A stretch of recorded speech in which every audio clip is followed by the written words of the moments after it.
తమకు అధికారం ఉందని అహంకారం కానీ లేదని ఏపీ మంత్రి మండిపల్లి రాంప్రసాద్ రెడ్డి తెలిపారు. కడప నగరంలోని జెడ్పీ కాన్ఫరెన్స్ హాల్లో జెడ్పీ చైర్పర్సన్ శారద ఆధ్వర్యంలో సర్వసభ్య సమావేశం నిర్వహించారు.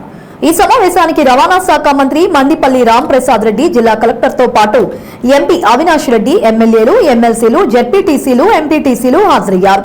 ఈ సందర్భంగా ఆయన మాట్లాడుతూ గత వైసీపీ ప్రభుత్వం మాదిరిగా దాడులు, రౌడీయిజాలు టీడీపీ ప్రభుత్వం ఎక్కడా చేయదని తెలిపారు. కట్టు బానిసలుగా ప్రజలకు పనిచేస్తామే తప్ప ఏ విధమైన దుష్ప్రచారాలకు పాల్పడమన్నారు. ఉమ్మడి జిల్లాలో ప్రజలకు ఎలాంటి అవసరాలు ఉన్నాయో ముఖ్యమంత్రి దృష్టికి తీసుకుని వెళ్లి నిధులు కేటాయించడం జరుగుతుందన్నారు. స్మగ్లర్లను, యాంటీ సోషల్ ఎలిమెంట్స్ లను ప్రోత్సహించడానికి తెలుగుదేశం పార్టీ సిద్ధంగా లేదని ఈ సందర్భంగా ఆయన వ్యాఖ్యానించారు.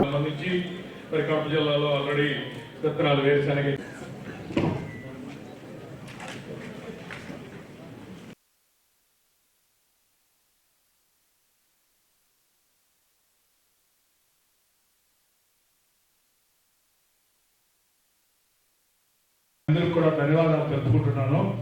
అదేవిధంగా సార్, మా చక్రాపేట మండలంలో వరి బండి ఎక్కువ సాగుతుంది సార్. ఇప్పుడు వరి నారు పోసుకున్నారు, ప్రజలు చూపెట్టుకున్నారు సార్. తప్పకుండా 5 ఏళ్ళు తప్పకుండా చేసి చూపిస్తాం. లాస్ట్ కల్లా ఇన్సూరెన్స్ వచ్చేది సార్ గతంలో, బట్ ఈ జూన్కు రాలేదు. దయచేసి ఆ ఇన్సూరెన్స్ జూన్ లాస్ట్ ఏదైనా వచ్చే అవకాశం ప్రయత్నం చేసి రైతులకు ఇప్పించవలసిందిగా నా మనవి సార్. ఉపయోగానికి ఖరీఫ్ సీజన్కు సంబంధించిన పంటల బీమా ప్రీమియం చెల్లించాల్సిన ఆఖరి గడువు. దీనిపైన మీకు ఏమైనా విధి విధానాలు ఏమైనా ప్రభుత్వం నుంచి వచ్చాయా? వచ్చింటే కడప జిల్లా రైతాంగానికి తెలియజేయాల్సింది విజ్ఞప్తి చేస్తాను. అంటే ఒకవేళ లోని ఫార్మర్స్ బ్యాంకుల ద్వారా గతంలో ప్రీమియం చెల్లించే వాళ్ళు ఆల్రెడీగా ప్రతి ఒక్కరు కూడా 2019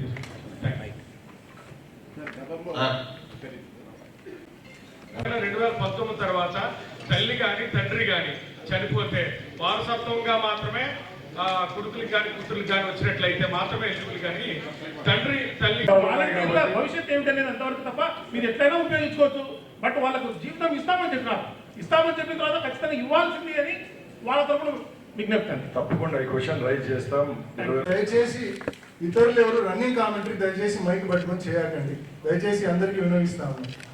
ఇది గతంలో కూడా ఈ జిల్లా పరిషత్ జూన్ లాస్ట్ కల్లా ఇన్సూరెన్స్ వచ్చేది సార్ గతంలో, బట్ ఈ జూన్కు రాలేదు. దయచేసి ఆ ఇన్సూరెన్స్ జూన్ లాస్ట్ ఏదైనా వచ్చే అవకాశం ప్రయత్నం చేసి కూడా ప్రతి ఒక్కరు కూడా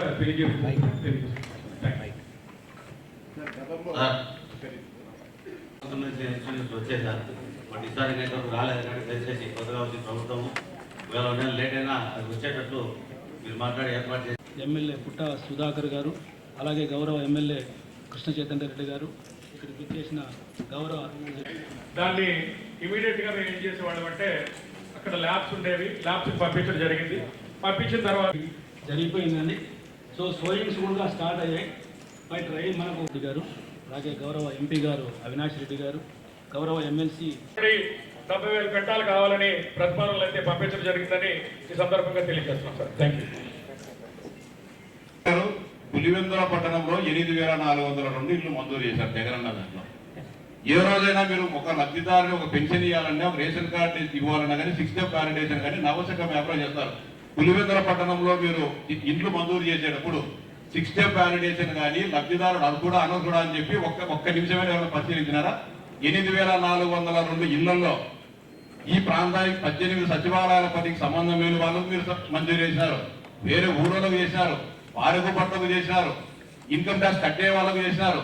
100 మంది ఆల్రెడీగా ఎగ్జిస్టింగ్ ఇల్లుండే గృహాలుండే వాళ్ళందరూ కూడా మంజూరు చేసినారు. నేను ఇప్పుడు కాదు, 1 సంవత్సరం కిందట మీ దృష్టికి తీసుకొచ్చిన.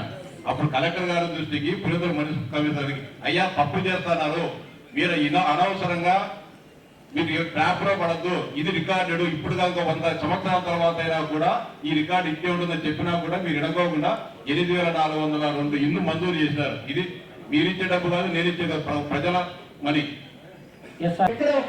ఒక్క వెహికల్ లో పర్మిషన్ లేదు, ఒక్కటి వెహికల్ పర్మిషన్ లేదు. ఒక ట్రీట్మెంట్ వస్తే సుమారుగా 200 రూపాయల దగ్గర ఆయిల్ కట్టాలా, 200 రూపాయలు ఆయిల్ కట్టాలా, ₹1 కట్టకుండా తోలుతాం. కాబట్టి అక్రమంగా మేము చేసేదంటే అభివృద్ధి ఎటువంటి మేము ఇబ్బంది చేయం. మాకు ఎక్కడ కానీ ట్యాక్స్ రావాల్సింది, ఖచ్చితంగా ట్యాక్స్ కట్టాల్సిందే. రూల్ ప్రకారం చేయండి, మాకు ఎటువంటి ఇబ్బంది లేదు. ఆంధ్రప్రదేశ్ పంచాయతీరాజ్ 4వ తరగతి ఉద్యోగుల సంఘములకు తిరిగి కేటాయించవలసిందిగా రేపు ద్వారా కోరి ఉన్నారు. కావున ఈ విషయం 4వ తరగతి ఉద్యోగుల సంఘం భవనంకు సంబంధించి గతంలో చేసిన తీర్మానం నంబర్ 444 రద్దుపరిచి సదరు భవనము ఆంధ్రప్రదేశ్ పంచాయతీరాజ్ 4వ తరగతి ఉద్యోగుల సంఘంకు తిరిగి కేటాయించవలసిందిగా ఉత్తర్వులు మంజూరు చేయుటకు జిల్లా పరిషత్ సర్వసభ్య సమావేశ ఆమోదం కొరకు ఉత్సాహిత తీర్మానం సమర్పించడమైనది. సార్ ఈ తీర్మానాన్ని నేను బలపరిచాను సార్. చేస్తాం రాబోయే కాలం తప్పకుండా మీ వినతులు ఏవైతే ఉన్నాయో స్వీకరిస్తాం. రైతుల ప్రభుత్వం, రైతుల పక్షపాత ప్రభుత్వం ఈ ప్రభుత్వం కాబట్టి తప్పకుండా ఒత్తుతాం. పట్టణ అయితే వస్తాం. మేము చేసేది ఏదో ఒక విధంగా రైతులకు అందజేస్తే తప్పకుండా రైతులకు అందజేస్తే చేసేదానికి సిద్ధంగా ఉంది ప్రభుత్వం. అదే సార్, ఈ రాబోయే 5 సంవత్సరాల్లో ఈ రాష్ట్రంలోనైతే జిల్లాల్లో అయితేనే ఉన్న ప్రజలకు మంచి ప్రభుత్వం అనిపించుకుంటే చాలని మా ముఖ్యమంత్రి గారు చెప్పడం జరిగింది. ఇక్కడ మేము ఒకటే చెప్తున్నాం, ఈరోజు మా కోరం లేకపోయినా ప్రతిపక్ష జెడ్పీటీసీలున్నా సభ్యులున్నా కూడా ఇప్పుడు పొద్దున్న నుంచి మీరు మీటింగ్ చూశారు. ఇలాంటి మీటింగ్ గత 5 సంవత్సరాల్లో ఎప్పుడైనా జరిగిందా అని నేను ప్రశ్నిస్తున్నా. ఎక్కడ మాకు అధికారం ఉందని అహం కానీ అహంకారం కానీ మాలో లేదు. మేము రాబోయే తరుణాల్లో కూడా ఒకటే చెప్తున్నాం, తెలుగుదేశం పార్టీ ప్రజాపక్షపాతులం. మేము ముందు ప్రభుత్వాల్లాగా దాడులు రౌడీజాలు ఎక్కడా చేయం. మేము ఒకటే చెప్తున్నాం, ఈ ప్రజలకు మేము బానిసలం, కట్టు బానిసలుగా ప్రజల కోసం పని చేస్తామే తప్పక ఏ విధమైన దుశ్చర్యలకు పాల్పడమని ఇక్కడ సమావేశంలో తెలియజేసుకుంటున్నాం. అలాగే మేము ఒకటే చెప్తున్నాం, ఈ జిల్లాల్లో 2 జిల్లాల్లో రేపు రాబోయే కాలంలో ప్రజలకి కాబట్టి రాబోయే కాలంలో కూడా ప్రజలకు ఏది మంచి జరిగితే ఆ పథకాన్ని ప్రజల దృష్టికి అలాగే ప్రజల వద్దకు తీసుకొని పోయేదానికి ప్రభుత్వం సిద్ధంగా ఉంటుంది. మేము పక్క రాష్ట్రాలకు కానీ పక్కల ఉండే ప్రాంతాలకు కూడా ఒక లారీ కాదు, ఒక చెంచాడు ఇసుకు కూడా తరలించేదానికి ప్రభుత్వం ఒప్పుకోదు. స్మగ్లర్లను అలాగే ఏమంటారు యాంటీ సోషల్ ఎలిమెంట్స్ని అయితే ఏ విధంగా ప్రోత్సహించేదానికి మేము సిద్ధంగా లేమని మీ అందరి ముందర తెలియజేసుకుంటున్నాం. కంపెనీలు ఎవరు టెండర్లు ఎవరు వేసినారో మా ప్రభుత్వానికి అవసరం లేదు. ఎవరైతే తప్పు చేశారో తప్పు చేసిన వాళ్ళని తప్పకుండా చట్టం అనేది ఒకటి ఉంటుంది, ప్రభుత్వం అనేది ఒకటి ఉంటుంది, వాళ్ళకి శిక్ష పడుతుంది. అంతే తప్పక ఏదో ఈరోజు ప్రజలకు మేలు జరిగే సంఘటనలను కార్యక్రమాలను ఆపే ప్రసక్తే లేదని మీ అందరి ముందర తెలియజేసుకుంటున్నా. అలాగే ఒకటే చెప్తున్నాం, ప్రజలు ముఖ్యం. మాకు రైతులు సుమారు ఈ రాష్ట్రంలో 70% జీవనోపాధి అంతా రైతుల మీదే ఉంది కాబట్టి రాబోయే కాలంలో రైతులందరికీ సువర్ణయుగం. గత ప్రభుత్వాలు డ్రిప్ ఇరిగేషన్ అయితేనేం రైతులకు సంబంధించిన ఎరువుల విషయంలో అయితేనేం వెనుకంజ వేసింది. మేము ఒకటే చెప్తున్నాం, ఇప్పుడు రైతులే మా అజెండా. రైతులకు సంబంధించిన ప్రాజెక్టులు ఏదైతే కంప్లీట్ చేయాలో అతి త్వరలోనే మేము పూర్తి చేసేదానికి సిద్ధంగా ఉన్నాం. మనకి తెలుసు, లోకల్ బాడీసే వెన్నెముక లాంటిది భారతదేశంలో. కింద సర్పంచ్ నుంచి పై జెడ్పీటీసీ వరకు స్థానిక సంస్థలు ఎప్పుడైతే గట్టిగా ఉంటాయో అప్పుడు గ్రామ స్థాయిలో ప్రజలైతేనేం గ్రామాలైతేనే అభివృద్ధి పదంలో నడుస్తూ వస్తున్నాయి. గత 15 సంవత్సరాల నుంచి మీరు అందరూ చూస్తున్నారు, నిధులు అరకొర నిధులతోనే ఈరోజు గ్రామాలన్నీ అక్కడ ఉన్న అభివృద్ధిలో కుంటుపడి ఉన్నాయి. ఈరోజు ప్రభుత్వం ప్రతి ఒక్క గ్రామానికి ఒక 4-5 బిల్డింగులు పెట్టి ఆ బిల్డింగులను బాగా సుందరంగా ఏర్పాటు చేయడం జరిగింది తప్పక ఏ విధమైన నిధులు రిలీజ్ చేయలేదు. ఆ పరిస్థితి ఎట్లుండేదంటే వంటగాళ్ళు ఎక్కువ, వంట సామాన్ తక్కువ. 10 మంది ఉద్యోగస్తులు ఉంటారు విలేజ్ సెక్రటేరియట్లో. అక్కడ చూస్తే ఏ విధమైన డబ్బు ఉండదు. ప్రజలకు పోయి ఏదైనా మంచి చేయాలన్నా రోడ్లు వేయాలన్నా కూడా ఎక్కడ నిధులు లేని కొరత ఆ రోజు ఉండేది. ముఖ్యంగా ఆర్బీకే కేంద్రాల గురించి అందరూ మాట్లాడుతున్నారు. నేను ఒకటే చెప్తున్నా, రైతు భరోసా కేంద్రాలు అనేవి ప్రతి ఒక్క గ్రామం ముఖద్వారంలో పెట్టారు. ఈరోజు లాస్ట్ 1-2 సంవత్సరాల్లో పర్మనెంట్ బిల్డింగ్లు వచ్చినాయి, అందరికీ తెలుసది.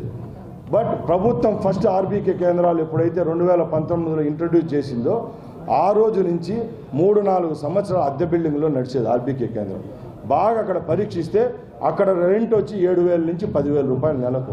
అక్కడ ఒక కంప్యూటరు, ఒక దానికి జీతము, మళ్ళీ అక్కడ ఇన్ఫ్రాస్ట్రక్చర్కు అంతా డబ్బులు ఖర్చు పెట్టినారు తప్పక సంవత్సరంలో ఆర్బీకే కేంద్రంలో పనిచేసే వాళ్లకు అక్కడ మౌలిక సదుపాయాలు ఎవరైతే కల్పించారో పెట్టిన డబ్బుకు ప్రజలకు ఆర్బీకే కేంద్రం వల్ల లభించే సేవలకు చూస్తే వ్యత్యాసం మీ అందరికీ తెలుస్తుంది.